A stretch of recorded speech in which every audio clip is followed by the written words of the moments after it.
Pack drama world 1 को subscribe, like और share करें और बेल आइकन दबाएं। जैसे ही इसने बताया कि आज फिर इसे अपनी माँ के घर जाना है, अजान का चेहरा सख्त हो गया। ये रोज रोज मैके जाने का क्या मतलब है? कभी मामू आ रहे होते हैं, कभी चचा। आखिर तुम्हारी जिंदगी का मरकज तुम्हारा शौहर है, तुम्हारा मैका।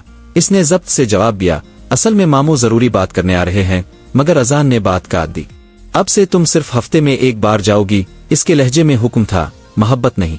वो तल्ख हंसी हंस कर बोली, क्या मैं किसी जेल में रह रही हूँ जहाँ मुलाकात का दिन मुकर्रर हो? अजान ने सर्द लहजे में कहा, जो समझना है समझ लो, मगर होगा वही जो मैं चाहूंगा।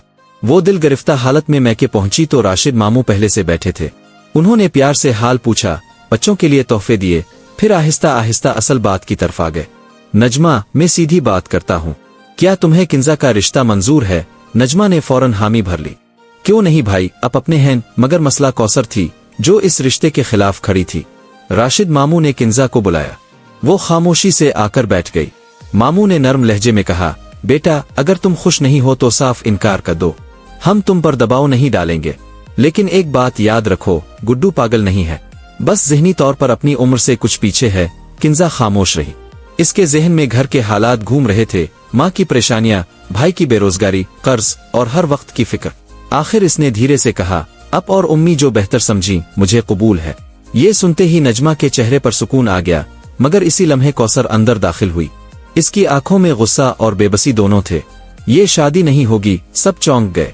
किंजा अभी बच्ची है, इसकी खामोशी को रजामंदी मत समझी। अगर यही रिश्ता अब की अपनी बेटी के लिए आता तो क्या अब इतनी आसानी से मान लेते? कमरे में खामोशी छा गई। राशिद मामू ने समझाने की कोशिश की, मगर कौसर रुकी नहीं। अब लोग इसकी कुर्बानी को इसकी खुशी समझ रहे हैं। तब अचानक किंजा बोल पड़ी, बस करे बाजी, ये मेरी जिंदगी है और फैसला भी मेरा होगा। मैं गुड्डू से शादी के लिए तैयार हूँ। बाद में कौसर इसे अलग ले गई। तुम ये सब क्यों कर रही हो? किंजा की आंखों में आंसू आ गए। क्योंकि मैं अपनी माँ को रोज मरते नहीं देख सकती। अगर मेरी शादी से इस घर का बोझ हल्का हो सकता है तो मैं ये कुर्बानी दे दूंगी। वो रुक कर बोली, काश में लड़का पैदा हुई होती, शायद तब मुझे अपनी जिंदगी इस तरह दांव पर ना लगानी पड़ती। उधर अजान के घर में भी हालात खराब होते जा रहे थे। इसकी माँ हर वक्त ताने देती रहती, अगर तुम अपने शौहर को वक्त दो तो इसे बाहर किसी और की तरफ देखने की जरूरत ना पड़े। ये जुमला इसके दिल में तीर की तरह लगा। मैं किसी की गुलाम नहीं हूँ, इसने सख्त लहजे में जवाब दिया। सास गुस्से से कांपने लगे। तुम मुझे ड्रामेटिक कह रही हो? वो बोली, मैंने सिर्फ इतना कहा कि अब हर बात को ड्रामा बना देती है। बात बढ़ गई। जब अजान घर आया तो माँ ने रोते हुए सारा किस्सा अपने अंदाज में सुनाया। अजान गुस्से में पागल हो गया। इसने आते ही इसका हाथ जोर से पकड़ा। मेरी माँ से बदतमीजी करने की हिम्मत कैसे हुई? वो दर्द से तड़प उठी। मेरी बात तो सुनो। मगर अजान ने एक ना सुनी। ये मेरा घर है और यहाँ मेरी माँ की बेइज्जती नहीं होगी।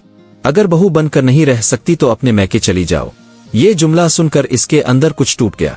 वो खामोशी से अपने कमरे में चली गई। आंखों से आंसू बहते रहे और जहन में किंजा की बातें गूंजती रहे। सबका बेटी पर हक होता है, मगर बेटी का अपनी जिंदगी पर कोई हक नहीं होता। इस रात दोनों घरों में औरतें जागती रहे। एक अपनी कुर्बानी के बारे में सोचती रही और दूसरी अपने वजूद के बारे में। दोनों के दिल में एक ही सवाल था, क्या औरत वाकई कभी अपने लिए भी जीती है? तो दोस्तों, आज की किस्त यहीं खत्म होती है। उम्मीद है आपको ये कहानी पसंद आई होगी। अपनी राय कमेंट में जरूर बताएं और वीडियो को लाइक करना ना भूलें। अगली किस्त में फिर मिलेंगे, तब तक के लिए इजाजत दे। अल्लाह हाफिज। Thanks for watching Pack Drama World 1.